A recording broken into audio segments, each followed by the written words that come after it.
আজ আমরা বানাবো মিলেট আড়াই ধোসা।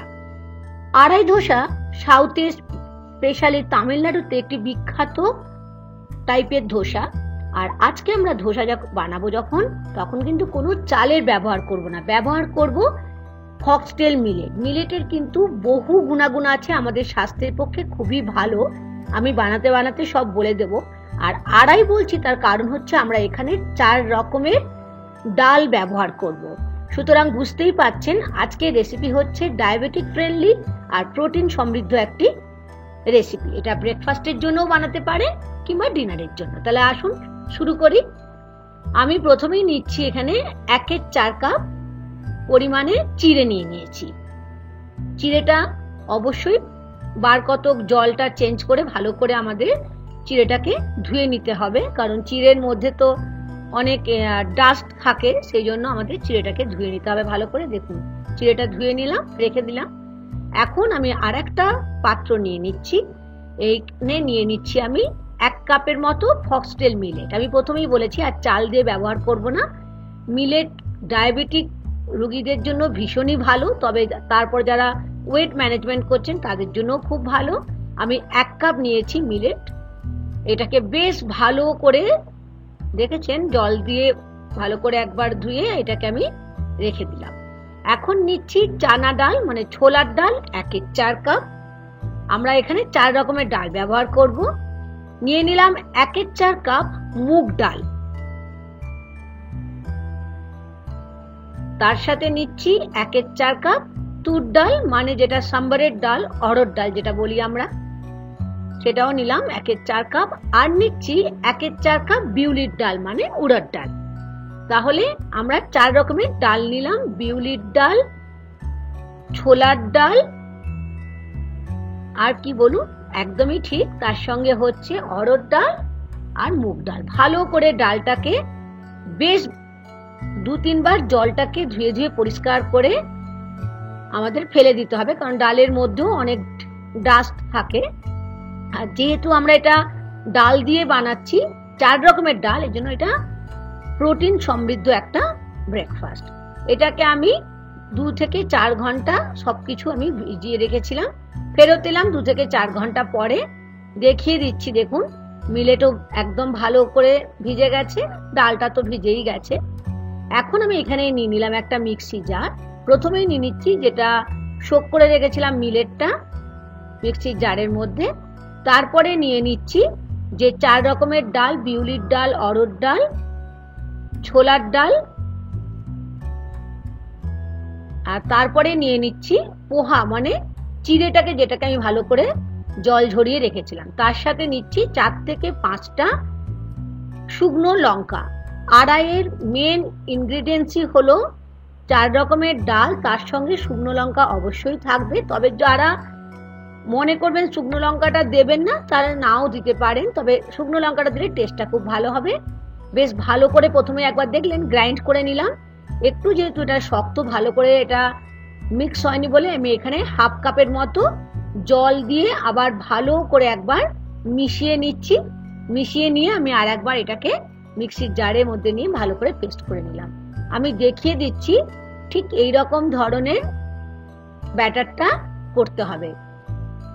একটু যদি দেখছেন ঠিক হয়ে গেছে তখন একটু জল মিশিয়ে নেবেন। এখন আমি মিক্সির জারে 1/2 কাপের জল নিয়ে বেশ ভালো করে মিক্সির জারটা ধুয়ে এই জলটাও দিয়ে দিলাম। ঘনত্বটা কিন্তু আমাদের আড়াই ধোসার পাতলা করা চলবে না, যেটা আমরা নর্মাল ধোসাতে করি, কিন্তু সেটা করা চলবে না। এখন নিয়ে নিচ্ছি 1 থেকে 1.5 চামচের মতো লবণ। অবশ্যই লবণটা আপনাদের টেস্ট অনুযায়ী নেবেন। এখন নিলাম 1 চামচ ছোট চামচের জিরে। তার সাথে নিয়ে নিচ্ছি কাঁচা লঙ্কা, 2টো কাঁচা লঙ্কা আমি এখানে একদম ছোট ছোট করে কেটে রেখেছিলাম। যদি বাচ্চারা খায় অবশ্যই ঝালটা বুঝে দেবেন। আর নিয়ে নিচ্ছি বড় চামচের 1 চামচ আদা কুচি। তার সাথে নিয়ে নিলাম খানিকটা কারি পাতা কুচি কুচি করে আমি রেখেছিলাম। ইচ্ছে হলে আপনারা ধনে পাতাও এখানে ব্যবহার করতে পারেন। এই সব কিছু দিয়ে বেশ ভালো করে একবার এটাকে মিশিয়ে নিলাম। এখন তৈরি করব একটা অন্য রকমের চাটনি, যেটা ইনস্ট্যান্ট কোকোনাট চাটনি। এটা বাজারে এখন প্যাকেটে পাওয়া যায়, এর জন্য কোনো নারকোল আনা ভাঙা কোরানো কিছুই করতে লাগবে না, আমি দেখিয়ে দিচ্ছি। প্যাকেটের মধ্যে দেখলেন 4খানা প্যাকেট আছে, এই 4খানা প্যাকেটের মধ্যে এই যে নাম্বার 2 যেটা লেখা আছে, এই নাম্বার 2 লেখা আছে দুটো প্যাকেটে। আমি দেখাচ্ছি, এই দুটো হচ্ছে নাম্বার 2 লেখা। প্রথমে এই দুটো প্যাকেট আমাকে বাটির মধ্যে ওপেন করে নিতে হবে, আর এটা হচ্ছে যেটা আমরা ফোড়ন দেব সেটা। তাহলে প্রথমে আমি দেখিয়ে দিচ্ছি, আপনারা দেখে নিন। যেটা নাম্বার 2 লেখা ছিল, 2 নাম্বার প্যাকেট, যেটা দুটো প্যাকেটে আমাদের 2 নাম্বার লেখা ছিল, এটা বড় প্যাকেটটা কেটে নিলাম। এর মধ্যে নারকোলটাকে একদম ডাস্ট করে রেডি করা ছিল, সেটা নিয়ে নিলাম একটা বাটিতে। তারপরে আরেকটা যে দেখুন যেটা নাম্বার 2 লেখা আছে সেটা কেটে নিচ্ছি। এটা হচ্ছে রোস্টেড চানা পাউডার, মানে ছোলার ছাতু যেটা বলেন আপনারা, সেটা। এটাকেও কেটে আমি নারকোলের কোড়া যেটা ড্রাই নারকোলের সঙ্গে মিশিয়ে নিলাম।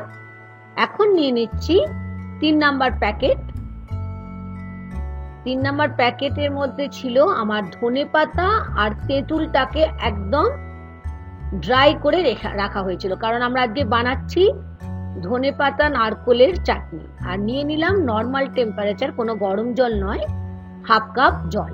এই সব কিছু দিয়ে আমি খুব ভালো করে একটু সময় নিয়ে আমাকে এটা মিশিয়ে নিতে হবে, তাহলে কিন্তু ইনস্ট্যান্ট ম্যাড্রাসি, মানে যেহেতু আমি আড়াই করছি সেই জন্য ভাবলাম আপনাদের সঙ্গে একটু অন্যরকম চাটনি রেসিপি শেয়ার করি। তৈরি হয়ে যাবে আমাদের অন্য রকমের একটা নারকোলের চাটনি। বেশ ভালো করে এটাকে মিশিয়ে নিলাম।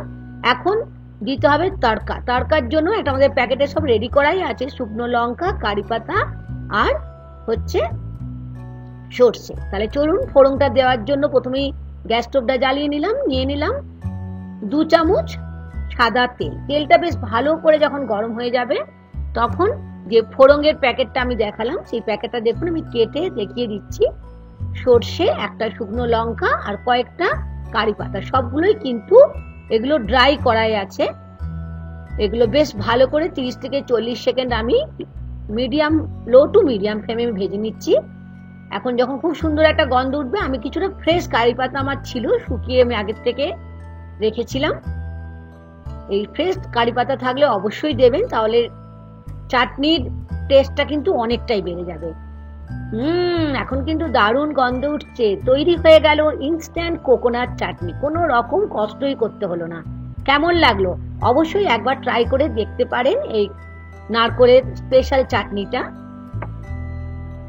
এখন আমাদের চাটনি তো তৈরি হয়ে গেল, এবার আমাদের তৈরি করতে হবে আড়াই ধোসা। একদমই ঠিক। তবে আড়াই ধোসা করার জন্য আমাদের কোথায় যেতে হবে? গ্যাস স্টোভে। গ্যাস স্টোভটা জ্বালিয়ে একটা ননস্টিকের তাওয়া বসালাম। অবশ্যই ননস্টিকের তাওয়া লাগবে। প্রথমেই 1/2 চামচ তেল দিয়ে বেশ ভালো করে তাওয়াটাকে একটা ছোট্ট টিস্যু পেপার দিয়ে আমি মুছে নিলাম। আপনারা ইচ্ছা হলে বেগুনের পিছন দিকটা করে বা পেঁয়াজ দিয়েও তেলটাকে এরকম ভাবে মুছে নিতে পারেন। এবার আড়াই ধোসার ব্যাটারটা ঠিক মাঝখানে আমি 2 চামচ দিয়ে দিচ্ছি। দেখুন ঠিক মাঝখানে দিয়ে দেওয়ার পরে যেমন করে আমরা ধোসাটাকে স্প্রেড করি তাওয়ার মধ্যে, ঠিক সেরকম ভাবে। তবে আড়াই ধোসার একটা মানে ইম্পর্টেন্ট হলো কি, এটা একটু মোটা ভাবে তৈরি হবে, ধোসার মতো কিন্তু পাতলা হবে না। খেতে কিন্তু ভীষণই সুস্বাদু, অবশ্যই বানিয়ে খাবেন। ওপর থেকে দিয়ে দিলাম 1 চামচ তেল। ফ্লেমটাকে মিডিয়াম টু হাই রাখতে হবে, কখনোই হাই ফ্লেমে দেবেন না, তাহলে পুড়ে যাবে। একটা সাইড হয়ে যাওয়ার পরে আমরা আর একটা সাইড হালকা ভাবে আস্তে করে তুলে ঘুরিয়ে দিলাম। দেখলেন কি সুন্দর কালারটা এসছে। এখানে আছে 4 রকমের ডাল, ছোলার ডাল, বিউলির ডাল, মুগ ডাল আর হচ্ছে অড়হর ডাল। তাহলে বুঝতেই পাচ্ছেন কতটা পুষ্টি, একদম প্রোটিনে ভরপুর। দুটো দিক ভালো করে ভেজে তুলে নিলাম। আবার একটা আমি দেখিয়ে দিচ্ছি, একই প্রসেসে 2 হাতা নিয়ে ঠিক মাঝখান থেকে হাতাটাকে নিয়ে সেন্টার থেকে সাইডের দিকে এরকম করে ছড়িয়ে দিচ্ছি, একটু মোটা হবে। আর এটা ছড়িয়ে দেওয়ার পরে আমরা একটু হয়ে যাওয়ার পরে আমি দিয়ে দিচ্ছি। দেখছেন কি সুন্দর ফুটো ফুটো ফুটো ফুটো হয়েছে। এটা কিন্তু কোনো রকম ফার্মেন্টেশনও করার দরকার হয় না, একদম instant dosa. Instant dosa, instant chutney. কেমন লাগলো আজকের রেসিপি? আমি জানি আজকে আপনাদের রেসিপি ভীষণই ভালো লেগেছে, কারণ এটা আজ আমি ডায়াবেটিক ফ্রেন্ডলি একটা রেসিপি দেখালাম, তাও বানালাম আমি ফক্সটেল মিলেট দিয়ে। মিলেটের কিন্তু গুণাগুণ প্রচুর আছে। এটা ডায়াবেটিক যারা পেশেন্ট তারা অবশ্যই খেতে পারেন। এটা ভিটামিন B12 এ ভরপুর, তার জন্য যাদের প্রেসার আছে তাদের জন্য খুব ভালো এই মিলেট। তার সাথে যারা ওয়েট কন্ট্রোল করতে চাইছেন অবশ্যই তারা এটা খেতে পারেন। তাহলে আজকে আমরা বানালাম দক্ষিণ ভারতের মানে সাউথের একটি রেসিপি, মিলেট আড়াই ধোসা, তার সঙ্গে ইনস্ট্যান্ট কোকোনাট চাটনি। আশা করি আজকের রেসিপি আপনাদের খুবই ভালো লেগেছে এবং একটি নতুন ধরনের রেসিপি আশা করি আপনাদের কাছে। অবশ্যই বানিয়ে খাবেন বন্ধুরা, আর আমাকে জানাতে ভুলবেন না কেমন লাগলো আজকের রেসিপি। আমি তো খেয়ে দেখছি, আপনারাও কিন্তু খেয়ে দেখে আমায় বলবেন। ভালো লাগলে লাইক আর শেয়ার করতে ভুলবেন না। নতুন বন্ধু হলে সাবস্ক্রাইব করে নেওয়ার অনুরোধ থাকলো। আজ এই পর্যন্ত, থ্যাংক ইউ।